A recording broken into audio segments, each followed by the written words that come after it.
Hello my beautiful souls! Welcome sa ating tarot reading sessions. Keep in mind, general reading po ito, maaaring mag-resonate, maaaring hindi. Kunin nyo na lang po kung para sa inyo and leave the rest. Maaaring mag-shift na energies or magkabaliktad ang sitwasyon. Kaya kayo na pong bahala kung saan kayo nakalugar sa reading natin. Okay, let's see.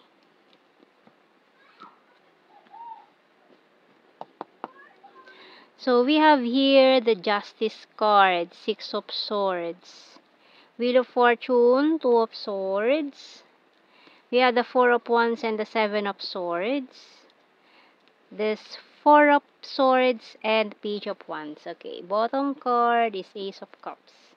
Okay, so may malakas tayong energy dito ng Libra. Ayan.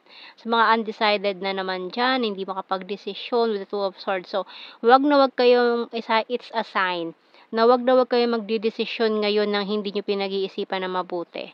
Ayan. So, tingnan muna natin anong message ng Archangel natin. Kasi mukhang someone here parang gusto kanyang lamangan, lokohin, goyoin, or i-scam. So, mag-ingat ka muna ngayon sa mga desisyon mo. Huwag ka basta-basta magtitiwala, lalo na sa mga tao na may offer sa iyo about investment or kung ano man to na pwede ka ma-scam about kung related lalo sa pera, ganyan, pwedeng love scam din no? So, kaya huwag ka muna magtitiwala ngayon ng bonggang-bongga sa mga tao na gagamitin ng iyong kabaitan. Ayan. So, tingnan natin. Anong message ng Archangel? So, bigyan mo muna ng time ang sarili mo ngayon.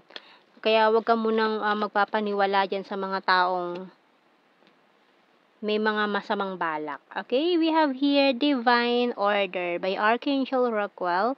Everything is how it needs to be right now. Look past the illusion and see underlying order. Okay, so ngayon, umuukay-ukay na ang sitwasyon, yung mga bagay-bagay is nalalagay na sa mga dapat nilang kalagyan.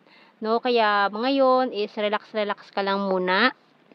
And mag-ingat sa mga taong pinagkakatiwalaan mo. Kasi alam nila mabait ka Alam nila parang ikaw ay madali kang bilugin, madali kang paikutin sa kanilang palad. So, ipakita mo sa kanila na hindi ka basta-basta maluloko ng mga taong yan. Okay? We have here shoes. Kasi parang ikaw nakikita nilang target na biktimahin this time.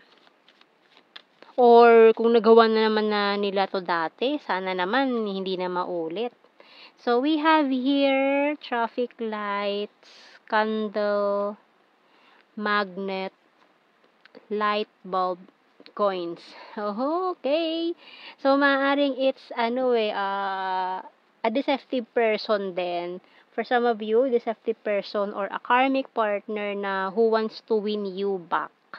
Pero alam mong hindi na dapat, no? Kasi hindi yan ang divine counterpart mo. Kumbaga yan ay fake. Yung divine counterpart mo, yung perfect match, perfect combination mo is andito lang Kasi with these coins, ayan, ang isa kasi dito is original. This is the original and this is a reflection. Kumbaga ito reflection lang, hindi siya yung tunay na coin, no? Kaya ito parang illusion lang, hindi siya yung totoong Kung ginuyo ka na nito dati, ayan, nangyari na, ayan look past the illusion and see underlying order. So, yan ang message ng Archangel natin na huwag ka na magpapalaloko sa mga taong ito na in-scam ka na, maring love scam or kung naman itong ginawa nila sa'yo, no? Kasi, ang tawag doon, yung budol-budol, ay yung budol-budol gang.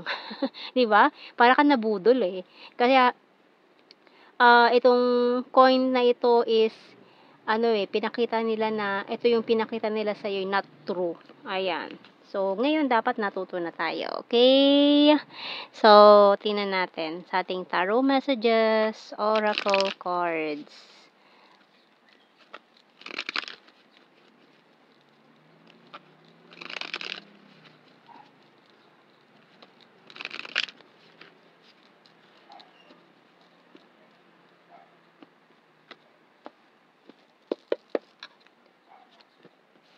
It hurts so badly. I'm isolating myself to reflect. So, maaaring ito yung ginagawa mo ngayon eh. Nagre-reflect ka dyan. And I call you? I'm so in love with you. Can we talk? I want to surprise you. Oh, watch you from afar and I'm willing to take the risk. Bottom card is I'm proud of you. So, ayan o, yung divine counterpart mo with the shoes. This person is nandyan nakamasid sa'yo. Maring parehas kayong isolating ngayon, nagre-reflect, or maring tumawag siya sa'yo kasi mukhang nabalitaan niya yung nangyari sa'yo. Ayan, gusto niya mag-usap kayo. So, still, itong taon to, in love pa rin yan sa'yo. I'm willing to take the risk. I'll watch you from afar. I want to surprise you. So, maring i-surprise visit ka nitong taong to, your divine counterpart, kasi concern siya sa nangyayari sa'yo ngayon eh. Okay? So, tinan natin. More messages sa ating The Hidden Truth, Oracle cards. My life is not as together as it seems. I want you. We both know I'm not the one for you. Kaya parang dumistansya din tong taon to kasi feeling niya noon hindi naman kayo para sa isa't isa. Ayan. Pero ngayon, dahil you are magneting each other ngayon, natatakot pa rin siyang kausapin ka. Pero very, very soon kakausapin ka nito. I feel you even though we are apart. Ayan. Ito yung totoong yung divine counterpart mo. Kasi you're dealing with this fake, illusion. Kumbaga, karmic relationship, karmic partner, karmic lesson. Pero ito, yung taong totoo na para sa'yo is, nandyan lang, no? Maaaring nakamasid lang yan sa'yo. Watching you from afar. Maaaring long distance situation. I couldn't let you get close to me. I knew exactly what I was doing. And I love you. It was my fault, but I blamed you. And bottom card, you and I were too young. So, let's see kuha tayo sa blue card. We have here reminiscing. Ayan. So, this person is missing you. Binabalikan niya yung past or kung ano man yan. So, ayan Union of Hearts. So, ang daming twin flame energy ngayon and manifestation. So, maaaring minamanifest nyo parehas na mangyari yan. And let's see kuha tayo ng initials natin. Pwedeng initial ng mga pangalan nyo or kung ano mabuo yung message or na maaaring connected sa inyo. Okay.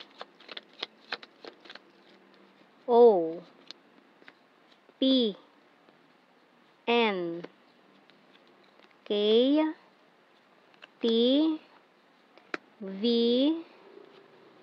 Z N R G Q H. Bottom card is Y. So, let's see sa general signs and messages. Keywords na lang to. Hindi na natin kailangan i-explain. Alam nyo na yan. Okay? We have here amazing. South PH and December. Lake. So, mukhang may mga memories kayo together na malapit sa lake. Or nakatira kayo malapit sa lake or kung naman related dyan. Party, animal. Divine masculine. Weird. Travel kung long distance situation. Talented. The runner card. Food lover. Number 10. Ayan, pwedeng completion ng mga cycle, yung mga karmic cycle. So, we have here Leo sign and March. Smart, city, fire sign, Aries, Leo, Sagittarius.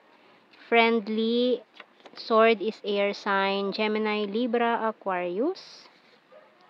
Another Aquarius and number 9. So, yan ang ating reading, my beautiful souls. Thank you for watching. Take care and God bless. See you in our next reading, guys. Bye-bye.